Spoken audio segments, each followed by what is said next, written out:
Le jour que Léo redoutait est arrivé. Le jour qu'il n'aurait jamais imaginé vivre, même dans ses pires scénarios. Aujourd'hui, c'est son jour de jugement.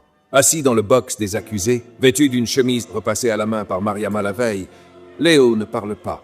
Il regarde, il écoute, et il respire lentement, comme pour se convaincre qu'il est encore vivant. Ce qu'il vit aujourd'hui, il ne l'avait pas vu venir. Pas même dans ses cauchemars de voleur. Il avait réussi l'impossible. Retrouver une famille qu'il croyait ne jamais avoir. Sa mère, son père, son frère, sa sœur. Et maintenant, à peine ses liens cousus, tout semble prêt à se déchirer à nouveau. Le tribunal est plein à craquer. Les bancs craquent sous le poids des regards. À gauche, la famille de la victime, des visages marqués, endeuillés, parfois glacés de colère. À droite, Mariama est là, tendue, les mains crispées sur son sac. Paul fixe le juge, le visage fermé. Maman Esther, dans sa dignité usée mais intacte, garde la tête haute, mais ses yeux sont rouges. Léo, lui, essaie de comprendre ce qui s'est passé. Comment il en est arrivé là? Les événements se sont enchaînés avec une rapidité cruelle. Après avoir sauvé son père d'un assassinat potentiel, dévoilé son identité et fait arrêter les criminels qui menaçaient sa famille, Léo avait vu sa couverture de voleur professionnel s'effriter. Trop de gens savaient désormais qui il était, ce qu'il avait fait dans l'ombre. Pour se faire oublier, il avait décidé de disparaître un temps, mais pas sans protéger sa nouvelle famille. Il avait renforcé la sécurité de la villa, caméras discrètes, système d'alarme inviolable, tout pour les garder à l'abri en son absence. Il pensait partir, simplement, disparaître, comme il l'avait toujours fait. Il avait ses raisons. Mais une petite erreur de dernière minute avait tout fait basculer. Des accusations graves furent aussitôt portées contre lui. Les chaînes de télévision, les journaux, les réseaux sociaux, tous avaient relayé l'affaire en boucle, à la vitesse de l'éclair. Traqué sans relâche, il avait été arrêté à l'aéroport, alors qu'il s'apprêtait à partir. Les agents l'avaient intercepté, passé 2 appels pour vérifier et l'avaient placé en garde à vue. La nouvelle avait secoué sa famille. Paul et Mariama, encore sous le choc de leur retrouvailles, étaient dévastés. Aminata et Moussa, ses frères et sœurs, murmuraient leur incrédulité. Maman Esther, la vieille dame qui l'avait élevée à l'orphelinat avec une tendresse infinie, avait pleuré en silence, bouleversée par cette accusation qui ne collait pas à l'homme qu'elle connaissait. Et maintenant, il est ici. Le juge entre. L'audience commence. « Monsieur Léo, dit le magistrat, pouvez-vous nous dire où vous étiez le jour du drame, entre 13h30 et 14h30 » Léo lève la tête, croise brièvement le regard du juge. Il ne flanche pas. Il parle avec calme. « J'étais à la maison, chez mes parents. Je passais du temps avec eux. C'était un après-midi comme les autres. » Le procureur fronce les sourcils, prêt à bondir. Mais le juge poursuit. « Quelqu'un peut confirmer cela ?»« Oui, répond Léo. Mon père, ma mère, même ma sœur, ils étaient tous là. On appelle Mariama à la barre. Elle confirme. Sa voix tremble, mais ses mots sont clairs. Paul confirme à son tour. Il était présent. Léo était là. Un murmure s'élève. Le juge hoche la tête. Note. Le procureur se lève d'un pas lent, presque théâtral. « Votre honneur, nous avons une pièce à conviction à présenter. Une vidéo. Elle a été fournie par la partie plaignante. » Le juge acquiesce. L'écran du tribunal s'allume. Léo tourne légèrement la tête, curieux. Il ne s'attend à rien de significatif. Il pense à une erreur, un malentendu, un dossier monté à la va-vite. La vidéo démarre. Caméra de surveillance. Un angle flou mais net. Une voiture blanche, garée sur un terrain vague. Un homme s'approche. Il regarde autour de lui. Il se baisse. Il sort quelque chose de sa poche. Puis, lentement, il glisse l'objet juste au niveau des amortisseurs du pneu avant droit. Pause. Zoom. Le visage. C'est Léo. Silence dans la salle. Un silence qui s'effondre sur lui, comme une enclume. Léo reste figé. Ses yeux écarquillés fixent l'écran. Son souffle se bloque. Il ne comprend pas. Il ne sait pas d'où sort cette vidéo. Il ne se souvient pas avoir fait ça. Le juge le regarde. « Monsieur Léo, reconnaissez-vous cette vidéo ?» Aucune réponse. Léo regarde autour de lui. Il cherche un point d'ancrage. Mais tout vacille. « Monsieur Léo, » insiste le juge. Il finit par murmurer sans certitude. « Je ne comprends pas. » Le procureur bondit. « Vous ne comprenez pas? Pourtant, c'est vous. Vous êtes bien sur cette vidéo. Et cette voiture appartient à Monsieur Bren. Et le jour du drame, ce n'est pas lui qui l'a utilisée. C'est sa nièce. Elle est sortie avec, et à quelques kilomètres de là, le pneu a explosé. La voiture a dérapé. Elle est morte sur le coup. » Le juge garde le silence. Il regarde Léo encore. « Vous avez vu les images, monsieur. Avez-vous quelque chose à dire ?» Léo se lève lentement. Sa voix est presque étranglée. « Je ne me souviens pas avoir fait ça. » Dans la salle, Mariama baisse les yeux. Paul, lui, semble figé. Maman Esther prie à voix basse. Léo comprend. Il comprend que ce qu'il affronte aujourd'hui, ce n'est pas une simple accusation. Pour la première fois de sa vie, ce voleur professionnel, maître des ombres et des plans impeccables, se sent dépassé, face à quelque chose de plus grand, de plus sombre que lui. Un piège invisible, une trahison qu'il n'avait pas vu venir. Le jugement ne faisait que commencer, mais déjà, il comprend. Cette fois, il n'est plus le chasseur. Il est la proie. Le silence s'était installé dans la salle après la diffusion de la vidéo. Une tension dense, presque physique, pesait dans l'air. Léo n'avait pas bougé. Il regardait droit devant lui, les mâchoires crispées, le souffle court. Il avait vu son propre visage, ses gestes, cette scène qu'il n'avait aucun souvenir d'avoir vécue. C'est alors que, pour la première fois depuis le début de l'audience, son avocat se leva. « Monsieur le Président », dit-il d'un ton grave, au regard des éléments nouveaux apportés à cette audience, et notamment cette vidéo dont la défense n'avait pas connaissance jusqu'à l'instant, je sollicite une suspension d'audience pour pouvoir me concerter avec mon client. Le juge acquiesça, l'air légèrement surpris, mais compréhensif. Demande accordée. L'audience est suspendue pour 15 minutes. Un brouhaha s'éleva, vite maîtrisé. Léo fut conduit dans une salle attenante avec son avocat. Derrière eux, les regards se croisaient, les chuchotements s'intensifiaient. Dans la petite pièce grise, l'avocat de Léo referma la porte avec lenteur, puis se tourna vers lui. « Léo, c'est quoi cette histoire ?» souffle-t-il abasourdi. « Tu m'as caché quelque chose? Tu veux saboter ta propre défense? Pourquoi t'as fait ça? Pourquoi t'étais là-bas ce jour-là » Léo gardait la tête baissée. Sa voix était posée, mais chargée. « Maître, je vous dis la vérité. Je ne comprends rien à ce qui se passe. Ce monsieur Bren, je ne le connais même pas, ni lui, ni sa nièce. Je ne sais même pas pourquoi je serais allé trafiquer sa voiture. J'ai été arrêté, mais je ne comprends toujours pas pourquoi. Donc tu me jures que tu ne connais pas cet homme ?» reprend l'avocat. « Je vous le jure, ni lui, ni sa famille. Je ne sais pas qui c'est. Je n'ai aucun lien avec eux. » L'avocat soupire longuement, passe une main sur son front. « Bon, tu me confirmes donc, tu ne connais pas ce monsieur Brain, tu ne connais pas sa nièce, et tu n'as jamais rien saboté sur leur véhicule. » « Oui, maître, c'est la stricte vérité. » L'avocat le fixe longuement, puis hoche lentement la tête. « D'accord, on va reprendre, et je vais faire ce qu'il faut. » Quelques minutes plus tard, l'audience reprend. Le juge tape du marteau. La séance est reprise. « Maître, vous avez la parole. » L'avocat de Léo se lève, s'avance calmement vers le centre de la salle et s'adresse au juge. « Messieurs les juges, chers membres du ministère public, représentants des parties civiles, commence-t-il. Mon client, Monsieur Léo, est accusé d'avoir saboté le véhicule ayant causé la mort de la nièce de Monsieur Bren. Une accusation grave. Mais nous tenons à préciser ceci. Monsieur Léo n'a jamais connu cette famille. Il ne connaît ni Monsieur Bren, ni sa défunte nièce, et n'avait aucune raison, personnelle ou professionnelle, de leur vouloir du mal. Il marque une pause. Tout porte à croire que ce dossier est un coup monté. Nous avons un alibi solide, validé par plusieurs témoins. Le jour du drame, monsieur, Léo était avec sa famille. Sa mère, son père et sa sœur l'ont confirmé à la barre. Il ne pouvait matériellement pas être à deux endroits au même moment. Il se tourne vers le banc des juges. Messieurs les juges, la défense rejette donc avec fermeté ces accusations infondées et exige que toute la lumière soit faite sur l'origine de cette vidéo et les véritables intentions de ceux qui l'ont transmise. Il se tourne ensuite vers Léo, encore dans le box. « Votre honneur, j'appelle l'accusé à la barre. » Le juge hoche la tête. Léo se lève, traverse lentement la salle et se place au pupitre en face du président. L'avocat continue d'un ton calme et clair. « Monsieur Léo, confirmez-vous ici devant cette cour que vous ne connaissez pas Monsieur Brain, ni sa nièce, ni aucun membre de cette famille? » « Je confirme. » « Aviez-vous une quelconque raison, intérêt ou mobile personnel de vouloir nuire à cette famille? » « Aucun. » « Étiez-vous présent à proximité du véhicule concerné ce jour-là? » « Non. J'étais chez moi. Merci. » Messieurs les juges, la défense a terminé. L'avocat retourne s'asseoir, mais déjà, le procureur se lève. « Votre honneur, avec votre autorisation, je souhaiterais soumettre l'accusé à un contre-interrogatoire. » L'avocat de Léo bondit aussitôt. « Objection, monsieur le président. L'interrogatoire a déjà eu lieu. Mon client n'a pas à subir une procédure inquisitoire déguisée. » Le juge tranche. Objection rejetée. Le ministère public peut interroger l'accusé.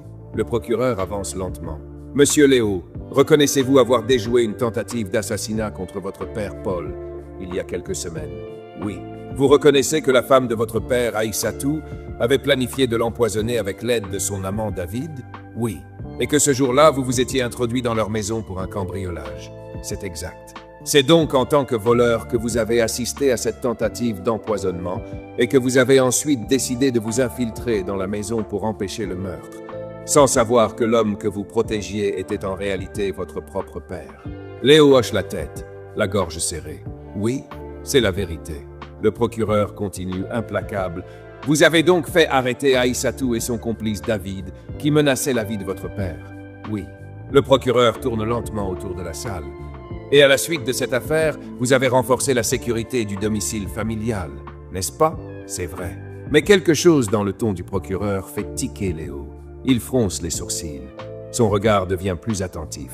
Il comprend que quelque chose se prépare, mais il ne sait pas quoi. « Monsieur le Président », reprend le procureur en se tournant vers les juges, l'accusé vient de confirmer qu'il a déjoué un assassinat contre son père, qu'il a arrêté les coupables et qu'il a sécurisé la maison pour empêcher de futures représailles. Il marque un silence. La salle entière retient son souffle. Mais Monsieur Léo ne s'est pas arrêté là. Il sort un dossier, le dépose sur le pupitre et poursuit. Quelques jours après l'arrestation de David, complice présumé d'Aïssatou, celui-ci a été transféré en détention.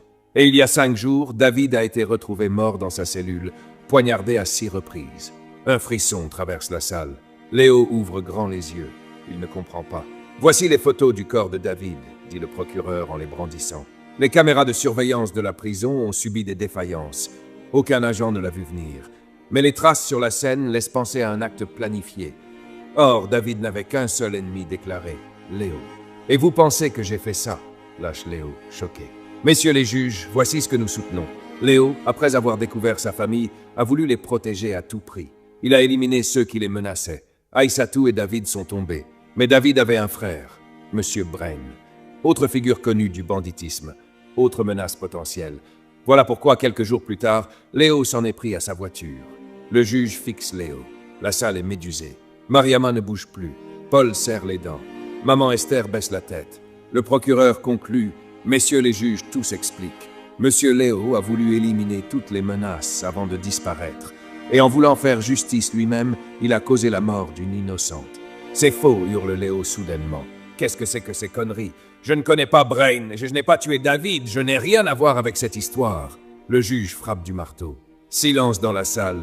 Accusé, vous ne pouvez prendre la parole sans y avoir été autorisé. Une autre interruption de ce genre, et vous serez reconduit dans votre cellule. Léo se fige. Il tremble. Pas de peur, mais d'incompréhension. Cette fois, ce n'est plus un procès, c'est une mise en scène, et il n'en contrôle plus rien. Le silence revenu dans la salle était trompeur. Il ne portait pas la paix, mais la tempête. Le procureur, toujours debout face au juge, s'apprêta à reprendre la parole. Léo, à la barre, gardait la tête baissée, ses poings serrés sur le pupitre, son regard noyé dans un vide intérieur. Les mots du procureur résonnaient encore en lui. David, assassiné, en prison. Par lui, tout semblait irréel. Mais le procureur, lui, n'en avait pas terminé. Il s'avança de quelques pas, lentement, précis. « Messieurs les juges, dit-il d'un ton plus grave, je vous demande de considérer une chose essentielle dans ce dossier. Le prévenu, Léo, n'est pas un citoyen ordinaire. Il ne l'a jamais été. » Il se tourna vers le public, puis revint vers les magistrats. Léo s'est introduit dans une maison en tant que voleur. Un voleur, messieurs, pas un sauveur. Il n'est pas entré dans cette demeure par générosité ou par devoir moral. Il y est entré pour voler. C'est ce qu'il est, au fond. Un cambrioleur professionnel, un homme habitué à manipuler, à mentir, à disparaître. Ce qu'il a fait ensuite n'efface pas le crime initial. Ce n'est pas parce qu'on empêche un meurtre qu'on devient un saint. La voix du procureur se faisait plus tranchante, plus froide. Il poursuivait implacable. Et aujourd'hui, ce même homme est accusé de sabotage, d'avoir provoqué un accident mortel, d'avoir tué une jeune fille, une innocente, la nièce de Monsieur Brain, une jeune femme brillante, pleine de vie, arrachée à ses parents, à ses projets, à l'avenir qu'elle méritait. Pourquoi? À cause d'un criminel, d'un voleur, d'un meurtrier. Dans la salle, un frisson général parcourut les bancs. Mariama, assise à droite, s'effondra. Sa main sur sa bouche, ses épaules secouées de sanglots. Sa sœur serra ses bras contre elle, les larmes roulant sans contrôle. Paul, jusque-là impassible, baissa les yeux. Des larmes lourdes perlèrent à ses cils. Léo, debout à la barre, n'avait pas bougé. Mais ses joues, elles, étaient humides, silencieuses. Il pleurait. Et ce fut à ce moment-là que maman Esther se leva, lentement. Puis, d'un seul souffle, éclata. « Mais ferme-la » Le cri déchira la salle comme un coup de tonnerre. Le procureur sursauta. Le juge releva brutalement la tête.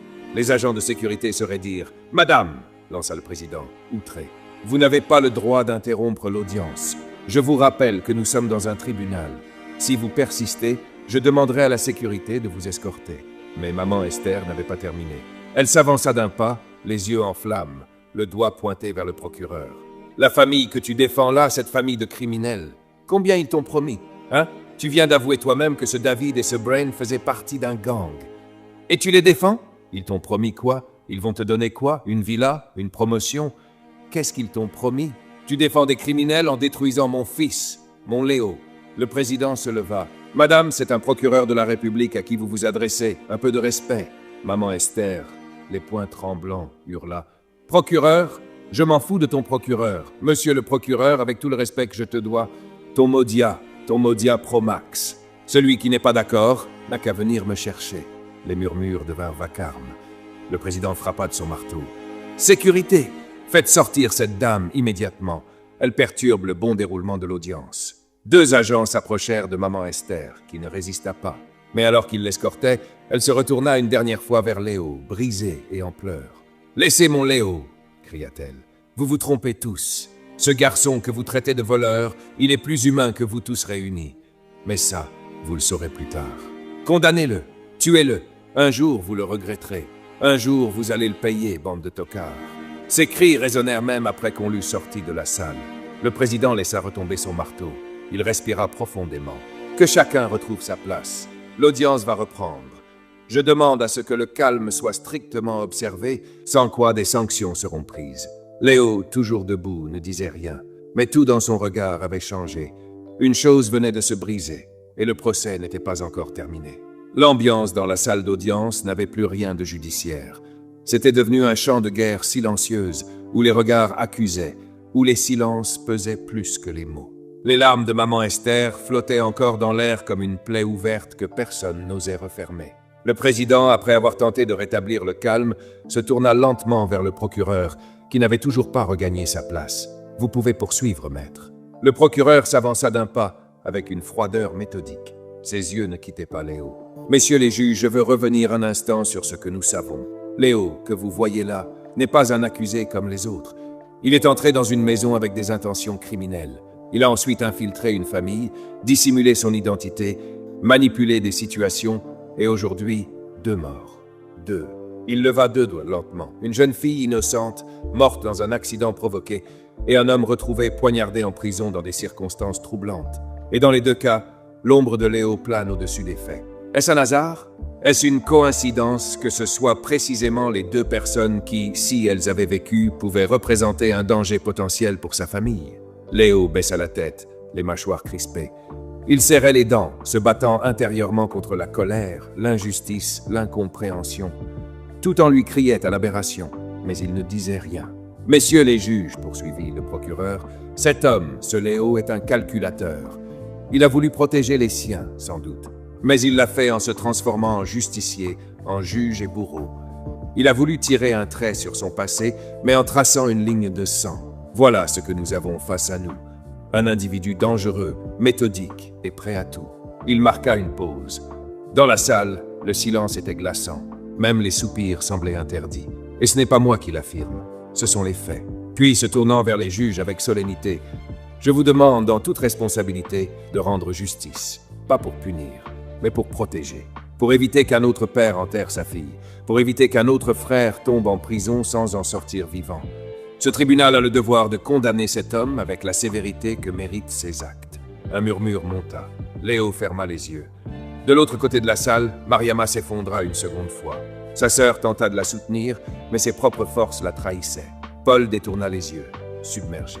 Et maman Esther, absente loin désormais, hurlait encore dans les mémoires. Le juge consulta les membres du jury, puis il s'adressa à l'avocat de la défense. « Maître, avez-vous quelque chose à ajouter avant que le jury se retire pour délibérer ?» L'avocat de Léo se leva lentement.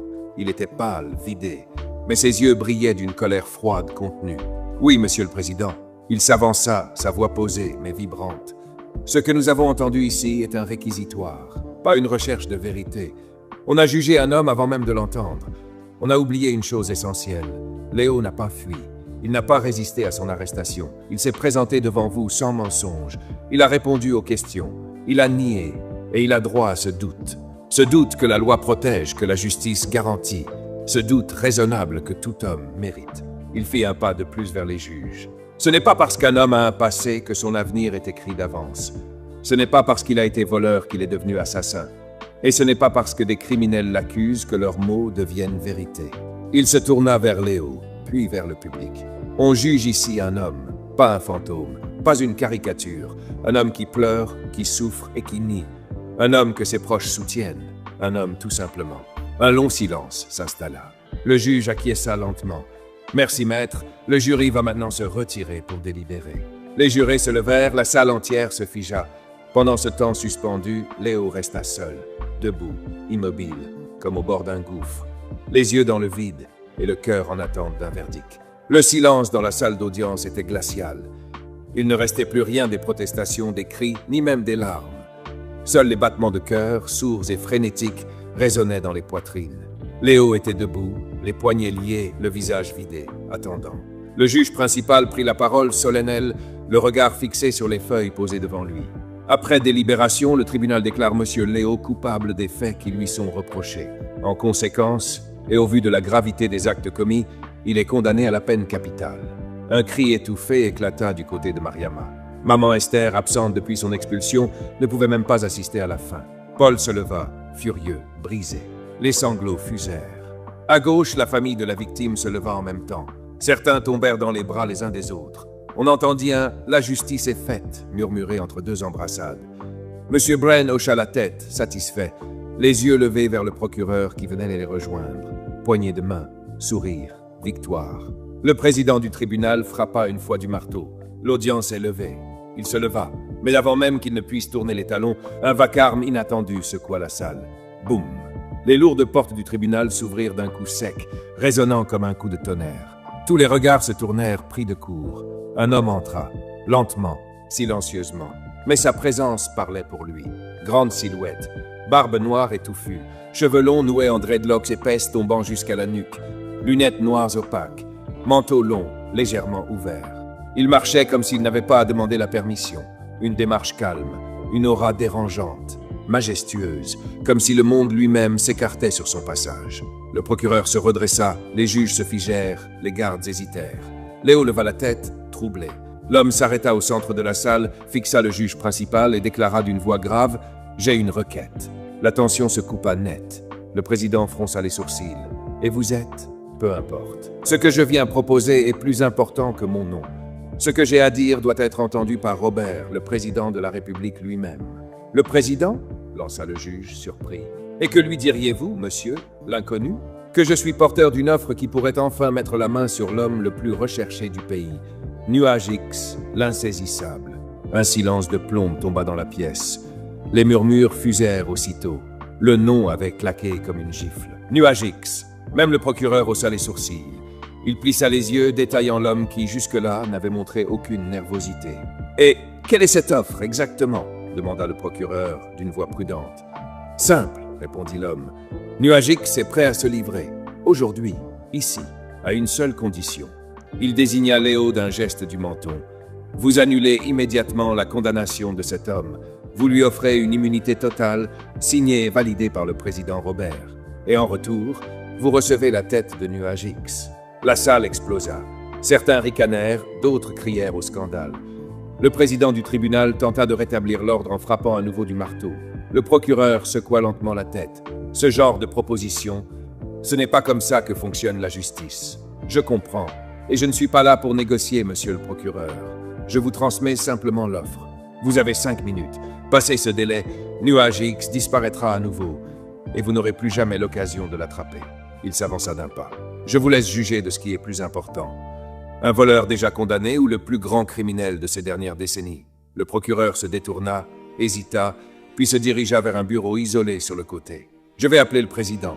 L'homme hocha la tête. Il ne souriait pas. Il savait. Quelques secondes plus tard, le procureur décrocha son téléphone. À voix basse, il expliqua tout. À l'autre bout de la ligne, le président de la République écoutait. Quand le nom Nuage X fut prononcé, la réaction fut immédiate. « Quoi? Il propose sa reddition ?» s'écria le président. « contre la vie d'un condamné? Faites-le, signez l'immunité, vite! Monsieur le Président, avec tout le respect, ce genre de procédure est... Je m'en fous de la procédure. Cet homme a tué mon frère, je veux sa tête! Je suis prêt à tout pour ça. Vous avez ma parole. Je signe l'immunité. Et ce fut fait. Moins de 3 minutes plus tard, un fax signé du président de la République tomba dans le tribunal. Le document portait l'entête officielle, le sceau doré, et les mots tant redoutés. Immunité présidentielle accordée à Léo, citoyen libre dès à présent. Les visages se figèrent.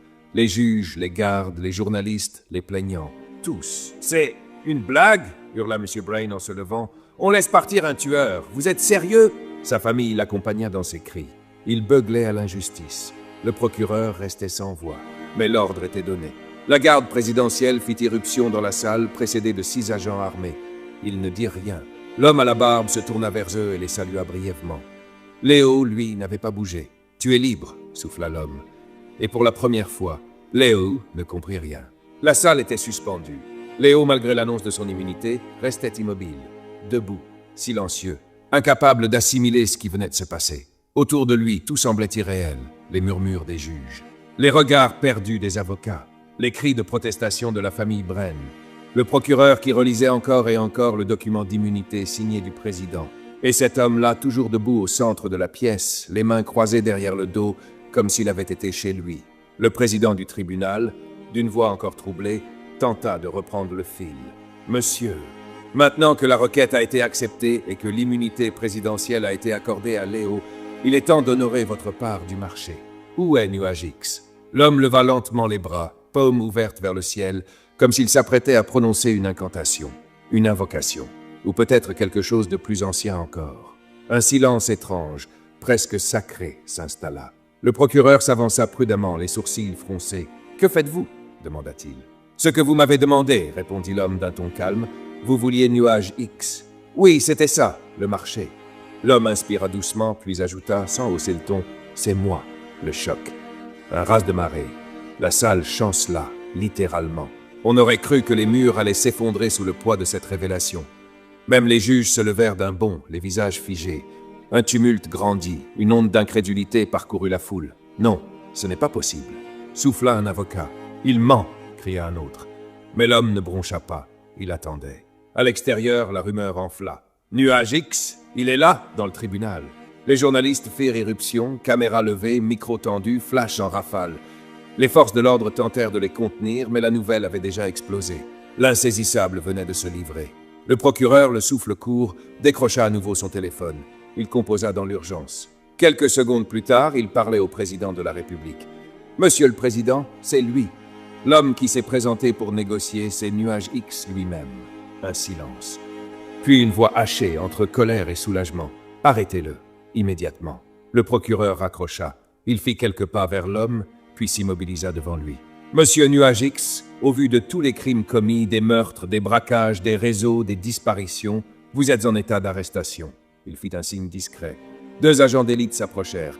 Sans résistance, l'homme tendit ses poignets. Les menottes claquèrent. Il ne dit rien, mais au moment où on l'escortait hors de la salle, il s'arrêta un instant devant Léo. Léo, les yeux écarquillés, haletait presque. Il murmura, sans comprendre. « Pourquoi? Pourquoi moi ?» L'homme esquissa un demi-sourire comme une énigme. « Cherche, Rockpaka !» Puis il reprit sa marche. 2 gardes le poussèrent doucement vers la sortie. Et tout le tribunal suivit du regard cette silhouette désormais chargée d'un passé que tous ignoraient. Léo, lui, resta figé, la gorge nouée. Il avait été sauvé, libéré, blanchi, mais il ne comprenait rien, absolument rien. Sa famille accourut. Mariama l'enlaça avec violence. Paul, les yeux rouges, posa la main sur son épaule, silencieux. La petite sœur de Mariama pleurait à chaudes larmes. À l'extérieur, sa petite sœur Aminata et son petit frère Moussa arrivaient en courant. Tous se serraient autour de lui, unis, confus, bouleversés, mais vivants. Du côté opposé, la famille de la victime était dévastée. M. Brain, livide, fixait le sol. Sa femme hurlait d'indignation. Son frère frappait du poing contre le banc. Un juge murmura « C'est donc ça, la justice d'aujourd'hui ? On a vendu la République pour un fantôme », grogna un autre. Et le procureur, lui-même, restait là, le regard vide. Ses convictions fracassées, son autorité contournée. Il avait vu la loi plier, s'agenouiller devant la douleur d'un président et l'aura d'un homme sorti de l'ombre. Léo leva enfin les yeux. La porte du tribunal venait de se refermer. Derrière elle, l'homme qu'on avait traqué des années entières, avait disparu dans un couloir de béton, escorté par les siens. Nuage X était tombé, mais il avait laissé derrière lui une question sans réponse. Rock Paca. Et pour la première fois, Léo comprit qu'il ne s'agissait pas de sa fin, mais du commencement. À la sortie du tribunal, une foule s'était formée. Caméra brandie, micro tendu, flash en cascade. Les journalistes encerclaient Léo et sa famille, avides de saisir la moindre réaction, la moindre émotion. « Monsieur Léo, comment vous sentez-vous après avoir été gracié par le gouvernement ?» lança une voix dans la cohue. Léo, encore sonné, tenta de garder contenance. Il fixa l'objectif d'un journaliste, puis répondit d'un ton neutre. « On peut dire que c'est une chance inespérée, parce qu'en vérité, je ne suis pas coupable. Je ne reconnais aucun des actes dont on m'a accusé. » Une autre question fusa, plus incisive. « Et votre lien avec Nuage X, l'insaisissable, était-ce votre père? Pourquoi cet homme, recherché pendant des décennies, s'est-il sacrifié pour vous? Qu'est-ce qui vous unit ?» Léo marqua un silence, puis il lâcha, sincère. « Je ne sais pas. Je ne l'avais jamais vu. Jamais. Je ne sais pas pourquoi il a fait ça. Ce que je sais, c'est que sans lui, aujourd'hui, je serais mort. Et je ne sais pas si je le mérite. Mais je suis vivant, grâce à lui. » Paul intervint aussitôt, posant une main protectrice sur l'épaule de Léo. « Ça suffit pour aujourd'hui. Merci. Laissez-nous respirer. Laissez-le respirer. » Et d'un geste ferme, il ouvrit la portière de sa voiture. Toute la famille s'y engouffra rapidement. Léo, Mariama, la petite sœur de cette dernière, prénommée Alia, ainsi que Moussa et Aminata, les plus jeunes. Ils quittèrent le tribunal, laissant derrière eux une foule agitée, partagée entre incompréhension et fascination. À la maison, dans la cour silencieuse, maman Esther était assise seule, en tailleur, sur le muret près du portail. Son regard était flou, les yeux gonflés de larmes. Mariama l'avait appelée dès leur sortie, mais elle n'avait pas pu venir. Trop de tension, trop de douleur.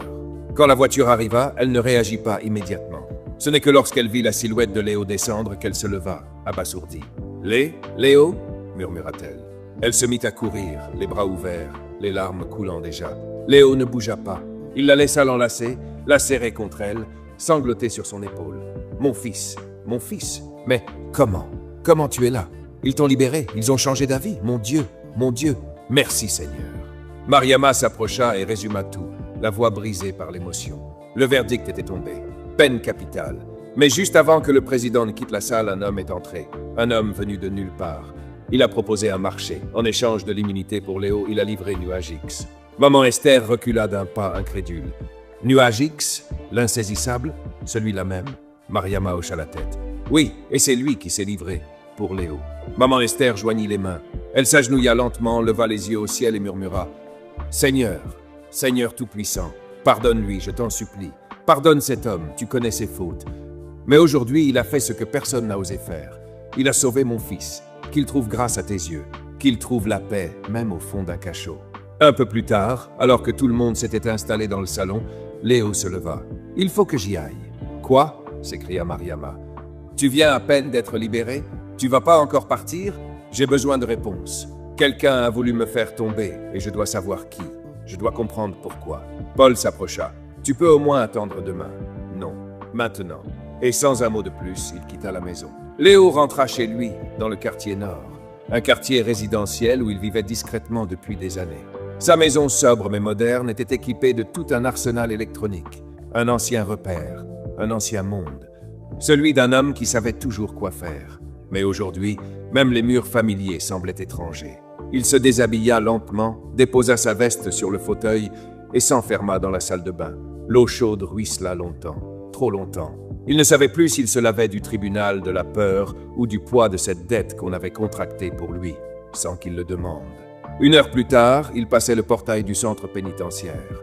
Il déclina son identité, présenta les autorisations nécessaires. On l'orienta vers l'unité carcérale des femmes. Dans une petite salle d'entretien, une surveillante vint prévenir. « Madame Aïssatou, vous avez une visite. » Quelques minutes plus tard, elle apparut, fatiguée, les traits tirés, méfiante. Ils s'assirent face à face. Un silence. Puis Léo parla. « Qu'est-ce qui est arrivé à David ?» Aïssatou serra les poings. « C'est à toi de me le dire. On m'a dit que c'est toi qui as organisé son assassinat. Tu l'as tué. C'est ce qu'ils disent. Tu penses vraiment ça de moi? Tu crois que je serais venu jusqu'ici en prison pour le faire tuer? Si je voulais m'en débarrasser, je l'aurais fait bien avant. Au fleuve. Là où votre sort a été scellé, souviens-toi. » Elle baissa légèrement les yeux. « C'est ce que j'ai entendu, Léo. Les rumeurs, c'est ce qu'on dit. Mais c'est vrai que ce n'est pas toi. Ce n'est pas ton genre. Tu aurais eu 1000 occasions. Léo fronça les sourcils. Alors dis-moi, qui? Pourquoi? Je n'en sais rien. Mais va voir ses amis. Tu te souviens de ceux qui étaient avec lui ce jour-là au fleuve? Adama, Khalil et Saïdou. Les 3 gars? Oui, mais on les connaît sous d'autres noms. Blade, Ghost et Hawk. Ils sont encore incarcérés, eux aussi. Si quelqu'un peut savoir ce qui s'est passé, c'est eux. Léo hocha lentement la tête. Merci. Aïssatou, les larmes au bord des yeux, ajouta « Dis à Paul de penser à moi. Je ne tiens plus ici. Je souffre, Léo. Chaque jour un peu plus. Je ne te promets rien, mais je transmettrai. » Ils échangèrent un dernier regard. Puis Léo se leva, récupéra ses affaires et sortit. Son prochain arrêt était déjà clair. Il devait rencontrer Blade, Ghost et Hawk. Le soleil était déjà haut lorsque Léo arriva à la prison centrale de Kuma, celle des hommes. Les formalités d'entrée réglées, il demanda à voir Blade. On lui accorda les minutes réglementaires pour les visites, et on le conduisit dans un parloir exigu, surveillé de près. Blade entra, les menottes au poignet, escorté par un garde qui resta en retrait. Il s'assit. Son regard fatigué croisa celui de Léo. « Qu'est-ce qui est arrivé à David ?» demanda Léo, sans détour. Blade ne répondit pas tout de suite.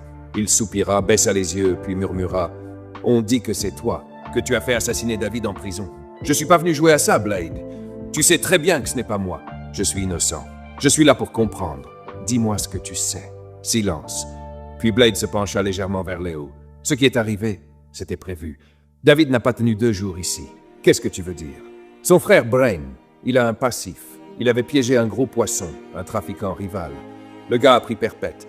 Et ce gars avait juré que si un jour un membre de la famille Brain posait un pied en prison, il le ferait payer. David a été arrêté. 2 jours après, il était mort, assassiné dans sa cellule. Léo fronça les sourcils. Donc c'était une vengeance? Exactement. David est tombé au mauvais moment, au mauvais endroit. Quand Brain a appris qu'il avait été arrêté, c'était trop tard. S'il l'avait su plus tôt, il aurait retourné le système, crois-moi. Tu parles de lui comme s'il avait ce pouvoir. Il l'a, répondit Blade, sérieux. Ne le sous-estime jamais. Je suis presque sûr que ton accusation, c'est lui. C'est lui qui est derrière tout ça. Léo se redressa. Pourquoi? Pourquoi me piéger, moi? Blade le fixa. Parce que c'est toi qui as fait arrêter son frère. Tu l'as conduit droit à la case prison. Et comme David est mort ici, c'est toi qui payes. Œil pour œil. Léo se leva à demi, troublé. Attends, mais comment il aurait pu créer une vidéo où l'on me voit en train de saboter sa voiture? Je ne suis jamais allé chez lui. Blade haussa un sourcil, un sourire désabusé au coin des lèvres. C'est tout lui, ça. Il est malin. C'est un pro des pièges, un cerveau. Tu n'as pas idée. Je l'ai bien vu, dit Léo. Non, rectifia Blade. Tu n'as rien vu encore. Ce type, on ne l'appelle pas Brain pour rien. Il a un doctorat en psychologie. Léo écarquilla les yeux. Un criminel avec un doctorat en psycho? Bienvenue au pays, frérot. Il utilise ses diplômes pour manipuler les esprits, pas pour aider les âmes. C'est son pouvoir. Un silence. Et les autres? Ils savent quelque chose? Le seul qui pourrait en dire plus, c'est Khalil. Ghost, il est dehors. Léo sursauta. Il est dehors? Comment ça? Son père est quelqu'un de très bien placé. Il ne lui a pas fallu longtemps pour faire sauter les verrous. Léo serra les dents. Ce pays, c'est n'importe quoi. Blade ricana. Toi-même, tu as échappé à la peine capitale. Grâce à un fantôme. Tu es mal placé pour faire la morale. Ici, tout est possible. Tout est contournable. Léo acquiesça. Il n'avait pas tort. Tu sais où je peux le trouver? Je crois oui. Il traîne souvent dans le quartier des quais. Je vais te donner une adresse. Il ne s'en cache pas trop, ce lâche. Blade lui indiqua verbalement une rue, un entrepôt désaffecté reconverti en squat. Léo le remercia, salua le gardien et quitta le pénitencier, l'esprit en feu. L'après-midi touchait à sa fin lorsque Léo atteignit les quais. L'air marin piquait les narines. Il avança discrètement jusqu'à l'endroit désigné. Un vieil entrepôt rouillé. À travers une fente, il aperçut une silhouette familière. Ghost, Khalil, même allure, même regard inquiet. Léo poussa la porte. La charnière grinça. Ghost leva les yeux. Quand il aperçut Léo, il se figea. Puis d'un geste instinctif, il tourna les talons. « Ghost !» cria Léo. Trop tard. Il détalait déjà. Léo s'élança à sa poursuite. Ils zigzaguèrent entre des conteneurs, des chariots abandonnés, des filets de pêche. Mais Léo le rattrapa, le plaqua brutalement contre un mur. « Tu fuis pourquoi? T'as quelque chose à te reprocher? Je croyais que tu venais me cogner, » se défendit Ghost. « Je croyais que tu voulais me remettre en prison. Ce que je veux, c'est la vérité. La vérité sur David et sur ce qu'on m'a fait. » Ghost tenta de se dégager. Léo resserra son emprise. « C'est toi qui l'as tué, » bredouilla Ghost. « Tout le monde le dit. » Léo leva le poing. « Encore un mot de trop et je t'arrache les dents. Il approcha, menaçant. Ghost déglutit. Léo lui asséna un coup au ventre. Le souffle coupé, Ghost s'effondra à genoux. D'accord, d'accord, je parle. Léo attendit. Quand je suis sorti, Brain m'a contacté. Il était furieux. Il m'a demandé ce que je savais de l'arrestation de son frère. Je lui ai tout dit. Comment ça s'était passé, ce que tu avais fait. Léo serra les poings. Et ensuite, il m'a demandé de te surveiller, d'en savoir plus sur toi, de prendre des photos, de te suivre, de noter tout ce que tu faisais. J'ai même pris des clichés de ta maison. Ma maison? Enfin, celle de ta famille. Je ne savais pas. Mais c'est là que je t'ai vu pour la première fois. Et j'ai pris des photos de toi ce jour-là quand tu installais des caméras à la villa. Léo gronda. Et après, j'ai tout remis à Brain. C'est tout ce que j'ai fait, je te jure. Le reste, la vidéo, c'est lui. Moi, je ne sais pas comment il a fait, mais il a ses moyens. Léo recula lentement. Il avait enfin compris. Le marionnettiste était là depuis le début, dans l'ombre. Brain. Et cette fois, il allait devoir l'affronter. La nuit tombait sur Kuma. Le ciel, couvert de nuages lourds, semblait retenir sa pluie comme la tension qui habitait Léo. Il avançait à pas feutrés dans une ruelle sombre du quartier de la Corniche. Ghost lui avait donné une adresse, à contre-cœur, celle de Brain. Une grande maison protégée par des murs hauts, surplombés de caméras, trônait dans une parcelle bien gardée. Pour un homme comme Léo, l'accès n'était qu'une formalité. Un vieux instinct de voleur reprit le dessus. Il repéra un angle mort entre deux projecteurs, escalada discrètement un muret de sécurité et posa une main sur la crête du mur. Clac! Le bruit sec et froid d'un cran de sûreté brisait net la nuit. Une arme venait d'être armée dans son dos. « Ne bouge pas », dit une voix grave. Léo gela sur place. Lentement, il leva les mains, les doigts bien écartés. « Descends, doucement. » Léo obéit. Il posa le pied au sol sans un bruit, puis fit face en gardant les mains sur la tête. Des pas s'approchèrent dans le gravier. Une voiture garée en retrait alluma soudain ses phares, l'éclairant de plein fouet. 3 hommes l'encerclèrent, et devant la voiture, adossé au capot, attendait Brain. Costume gris clair, sourire de prédateur, il fumait une cigarette comme si tout était déjà écrit. Alors le survivant vient jusqu'à ma porte. Tu voulais me voir? Je savais que tu viendrais. Léo le fixa, les poings toujours serrés. Tu m'as piégé, lança-t-il. Pourquoi? Brain s'approcha, posant une main sur son torse, faussement bienveillant. Et toi, tu as tué mon frère et ma nièce. Tu voulais que je t'envoie une carte de remerciement? Ce n'est pas moi, répondit Léo, la voix tendue. Je ne suis responsable d'aucun des deux. C'est toi qui as fait arrêter David, Léo. S'il est mort, c'est à cause de toi. Il n'aurait jamais mis les pieds en prison sans toi. C'est pour ça que tu as monté ce coup contre moi. Exactement. Tu comprends vite. Et ma nièce, elle n'était même pas visée, la pauvre. C'est le type qui a tué David qui voulait me descendre, moi. Il a trafiqué ma voiture. Ce jour-là, c'est elle qui l'a prise. Léo resta sans voix. Les caméras avaient tout enregistré. Mais comme d'habitude, j'ai su trop tard. Quand j'ai appris la mort de David et celle d'Aya, dans un même souffle, je devais me venger. Et Ghost venait de sortir. Il m'a tout raconté. Ce que tu avais fait, où tu vivais. Il m'a même donné des photos de toi. Léo serra les poings, les dents, les tripes. Et la vidéo dans laquelle on me voit piéger ta voiture. Brain sourit. Oh ça, j'ai des contacts. Avec ce qu'il m'avait donné, c'était un jeu d'enfant. Une image, un angle, une manipulation. Et le monde entier t'a condamné. Tu n'es qu'un salaud, grogna Léo. Il fit un pas en avant, prêt à lui casser le visage. Un des gardes le frappa violemment à l'épaule avec la crosse de son arme. Léo vacilla, mais juste une seconde. Puis tout explosa. En moins de 10 secondes, Léo renversa les 3 gardes. Un enchaînement fulgurant, un coup de genou, un crochet, une clé de bras. Ils étaient au sol, assommés. Il arracha les armes, vida les chargeurs et jeta les pièces loin derrière lui. Brain recula, impressionné. « Je comprends pourquoi tu as eu mon frère. Tu es une sorte de ninja, hein ?» Léo ne répondit pas. « Je ne suis pas venu me battre. Je suis venu pour des réponses. Tu les as eues. Je t'ai piégé et tu l'as mérité. » Léo s'approcha encore, le regard fixe. « Alors réponds-moi à une dernière question. Qu'est-ce que tu sais sur Rockpaka ?» Brain haussa un sourcil interloqué. « Rockpaka, qu'est-ce que ce nom vient faire là-dedans ?»« C'est Nuage X. Avant de se faire arrêter, il m'a dit de le trouver. Cherche Rockpaka. Tu le connais ?» Brain sembla troublé. Pour la première fois, il perdit son assurance. « Ouais, je l'ai connu, il y a longtemps, j'étais gosse. Alors dis-moi ce que tu sais. Je ne peux pas t'aider. » « Pourquoi ?»« Parce qu'il est mort. Depuis des années. Il a péri dans l'incendie de sa maison. On n'a jamais su pourquoi. Mais il est bel et bien mort. » Léo resta figé. Encore une impasse. Encore une énigme sans issue. Pourquoi Nuage X m'enverrait vers un mort? Qu'est-ce que ça veut dire? Ce gars était étrange, dit Brain en le fixant. Peut-être que seul un fou peut comprendre un autre fou. Il ramassa une feuille dans sa poche, griffonna une adresse. Mais si tu veux tenter ta chance, va voir ce vieux. Il tient une vieille maison d'édition, le genre de type qui vit avec ses archives. Il connaît tout ce que le pays cache. Peut-être qu'il pourra t'aider. Léo prit le papier sans un mot. Bren se retourna vers ses hommes, toujours groggy. « Relevez-vous, bande de faiblards, on se tire. » Avant de monter dans la voiture, il lança un dernier regard à Léo. Le survivant, bonne chance avec les morts. Le lendemain matin, Léo se rendit à l'adresse indiquée. Une vieille bâtisse poussiéreuse aux volets fatigués, couverte de journaux anciens et d'affiches d'archives. Une enseigne en fer forgé, édition du Levant. Un vieillard au regard perçant lui ouvrit la porte. « Je peux vous aider? Je cherche des informations sur un certain Rock Paca. » Le vieux le fixa longuement, sans répondre. Puis il tourna les talons et l'invita à entrer. Dans le fond, une porte grinça. Une pièce remplie de classeurs, de tiroirs métalliques, de vieux journaux empilés. Il en sortit un, jauni, daté de plus de 20 ans. Sur la une, Drama Kuma, un homme brûlé vif dans sa maison. Mystère autour de la mort de Rock Paca. Léo resta pétrifié. Il est mort dans l'incendie de sa maison. Personne n'a jamais su les raisons. Il vivait seul, pas de famille connue. Vous êtes sûr? C'est ce que disent les archives. Pourquoi vous le cherchez? Quelqu'un m'a demandé de le trouver. Quelqu'un d'important nommé l'insaisissable. Vous parlez de Nuage X? Léo hocha la tête. Oui. Le vieux se pencha en avant. Je peux vous interviewer? C'est une histoire incroyable.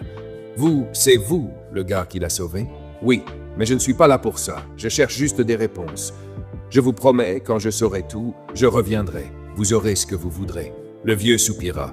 Prenez le journal. Peut-être que vous trouverez quelque chose. Léo prit l'exemplaire et quitta les lieux. Il marcha longtemps, perdu dans ses pensées. Pourquoi Nuage X lui avait demandé de trouver un mort? Et s'il n'était pas vraiment mort? Et s'il y avait un lien? Était-il son sauveur, son père? Un inconnu au cœur trop grand? Il rentra chez Paul à la tombée du jour. Toute la famille était là, rassemblée, inquiète. Paul l'interpella. « Alors, tu as trouvé des réponses ?» Léo posa le journal sur la table. Maman Esther, en le voyant, pâlit. Ses mains tremblèrent, elle se leva lentement, approcha, fixa la une. Puis elle recula, bouche bée. « Où as-tu eu ce journal ?»« Chez un vieux, » répondit Léo. « Pourquoi ?»« Cet homme, je ne pourrai jamais l'oublier. » Tous la regardèrent. « C'est lui. C'est lui qui est venu à l'orphelinat me dire qu'un bébé avait été abandonné près des ordures. C'est à cause de lui que je t'ai trouvé, Léo. » Il avait l'air perturbé, poursuivi. Il a disparu juste après. Mais ce visage, je ne l'ai jamais oublié. Léo tourna lentement la tête vers le journal. La date de sa mort. Le lendemain du jour où maman Esther l'avait recueilli. Il chancela, incapable de parler. Son cœur battait plus fort que jamais. Et si Rock Paca n'était pas qu'un nom, pas qu'un souvenir, pas qu'un fantôme, et si tout avait commencé bien avant lui? Léo restait là, debout, le regard perdu dans le vide. Les mots de maman Esther résonnaient encore dans sa tête. Ce visage sur le journal. Ce visage, c'était lui. L'homme qu'elle n'avait jamais pu oublier. Paul, à son tour, prit le journal entre ses mains. Il plissa les yeux, balaya les lignes. Puis, soudainement, il fronça les sourcils. « Léo, tu as essayé de voir le médecin Michel ?» Léo se retourna lentement vers lui. « Pourquoi ?»« Regarde ici », répondit Paul en pointant un passage de l'article. C'est écrit noir sur blanc. Le rapport d'autopsie a été signé par le docteur Michel Cona, médecin légiste de la morgue centrale. C'est lui qui a confirmé l'identité de Rock Paca, non? Léo haussa les épaules, agacé. Et alors, qu'est-ce que ça peut m'apporter? Paul le fixa, un léger sourire au coin des lèvres. Je ne sais pas. C'est toi qui joues les détectives, non? Je me disais simplement que, dans les films, les légistes ont souvent leurs petits secrets. Peut-être a-t-il remarqué un détail dissimulé quelque chose, ou sait-il précisément de quoi il est mort, ce qui peut parfois différer de la version officielle. Tu vois ce que je veux dire? Un silence. Puis Léo se redressa d'un coup. « Papa, tu es un génie. »« Ah, quoi ?» fit Paul, surpris. « T'es un génie. » Léo attrapa le journal et courut vers la sortie. « Léo, où tu vas ?» lança Paul. « J'arrive. Merci, papa !» répondit Léo en claquant la porte. Paul resta là, interdit. Puis il sourit, dans un murmure. « Y a pas de quoi, si j'ai pu aider. » Aminata arriva dans le salon. « Papa, où est-ce qu'il va encore ?» Paul ne répondit pas. « J'ai comme l'impression qu'il est en train de tout faire pour finir à nouveau derrière les barreaux. Je suis la seule à ressentir ça ?» ajouta Aminata. Tout le monde resta silencieux. Maman Esther fixait le sol, le cœur serré. C'est alors que Moussa, d'un ton pseudo-solennel, lança « À chacun son nid. Aucun chien ne peut se détourner de l'os. » Toute la famille se retourna vers lui. « Ferme-la !» répondirent-ils tous en chœur. Moussa baissa la tête. « Ok, désolé. Léo, de son côté, se dirigea vers la morgue centrale, selon les informations notées dans le journal. Après quelques questions posées à des employés, il fut dirigé vers un homme en blouse blanche, penché sur des documents dans un bureau exigu. « Bonjour, je cherche le docteur Michel. » L'homme leva les yeux. Âgé, lunettes glissées sur le nez, il le regarda sans dire un mot. « C'est vous? Ça dépend. Vous êtes qui? »« Je suis Léo. Je cherche des réponses sur Rock Paca. » Le docteur enleva ses lunettes lentement. « Pourquoi? Je cherche juste à comprendre. Quelqu'un m'a demandé de le retrouver, et je découvre maintenant qu'il est mort, brûlé. Et c'est vous qui avez signé son autopsie. » Le docteur resta silencieux un instant, le regard planté dans celui de Léo. « Comment tu t'appelles, tu dis? »« Je m'appelle Léo, mais mon nom de naissance, c'est Isaac. » Le médecin se figea. Léo sentit un frisson dans l'air. « Isaac? Isaac Dembélé ?» Léo écarquilla les yeux. « Comment? Vous savez ça? Tu es bien Isaac Dembélé, pas vrai? » Le souffle de Léo se coupa. Il ne répondit pas. « Tu es venu seul? »« Oui. »« Donne-moi ton téléphone. »« Pardon? Donne-moi ton téléphone. » Léo hésita, mais l'insistance dans le ton du vieil homme ne laissait pas de place au refus. Il le lui tendit. Le médecin éteignit l'appareil, le glissa dans un tiroir, verrouilla. Puis il ouvrit la porte. « Suis-moi. » Ils montèrent dans une vieille voiture. Pendant tout le trajet, aucun mot ne fut échangé. La route s'étirait vers une périphérie oubliée. Après 20 minutes, ils s'arrêtèrent devant une vieille maison, une villa délabrée, noyée sous la végétation. « C'était chez mes parents, » dit le docteur. « Maintenant, c'est un sanctuaire. » Ils pénétrèrent à l'intérieur. Tout était recouvert de draps, de poussière. Michel écarta quelques cartons, puis ouvrit un vieux coffre. « J'ai gardé ça toutes ces années. Je ne pensais jamais devoir le montrer. » Il sortit une boîte, puis une cassette VHS poussiéreuse. « Assieds-toi. » Léo s'installa face à un antique téléviseur. Le docteur inséra la cassette dans un magnétoscope qui peina à démarrer, grinça, hésita. Puis, soudain, l'écran s'alluma. L'image était tremblante. Un homme apparut, assis, vêtu simplement. Ses yeux fixaient la caméra. C'était lui, Rock Paca. « Si tu regardes cette vidéo, disait-il, c'est que tu es Isaac. Et si tu es devant cet écran, c'est que je ne suis plus là. » Léo retint son souffle. « Je veux que tu saches pourquoi tu as grandi seul, pourquoi tu as été séparé de tes vrais parents. Je veux que tu comprennes ce que j'ai fait et pourquoi je l'ai fait. Ce n'était pas un choix de cœur, Isaac, c'était une nécessité. » Un silence s'installa, suspendu. L'image grésilla brièvement, se brouilla puis reprit, hachée de parasites. « Je suis Rock Paca. J'avais une mission sur toi, mais les choses ne se sont pas passées comme prévu.